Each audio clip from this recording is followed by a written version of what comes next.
Hey guys, welcome back to stm32 coding for everyone, where we are basically discussing the various methods of performing an analog to digital conversion using the stm32 microcontroller. I'm using the F3 Nucleo. You can use a discovery board or any other version of your microcontroller to perform these tasks. Now, in the previous tutorial, we saw how to perform a simple analog conversion using the ADC polling method, which is basically based on a single conversion. In this tutorial, we're going to take a look at how to perform an ADC conversion using the continuous conversion mode, which I have already made a copy of the previous project and renamed it to continuous conversion method. That way, I'm keeping all the settings of the previous tutorial in this project here. So right now, if I load this program, I'm going to get exactly what I got on the single conversion mode. Now, the difference between the two is very simple, is that in the continuous conversion mode, as the name implies, continuous, your ADC engine actually doesn't rest. So it continues to the next conversion once it completes the previous,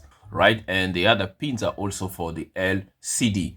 Okay, great. Now, when you enable your ADC here, channel 1 on single-ended, basically these settings are going to pop up. Okay, so now this is a polling method, basically the single conversion method.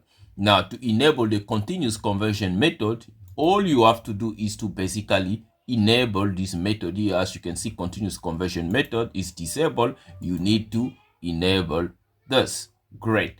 Now, there are some other parameters that we also need to change here. We're going to look at them. Great. Now, these parameters, for instance, let's first take a look at the first three parameters here. Okay, so the clock prescaler and the resolution. Now, the clock prescaler, as you can see here, right, the ADC is running in a synchronous clock mode. Now, this basically means it is running independent of the main clock source. Now, this clock source, basically the frequency in which the ADC is running, is the frequency of the peripheral bus that the ADC is connected.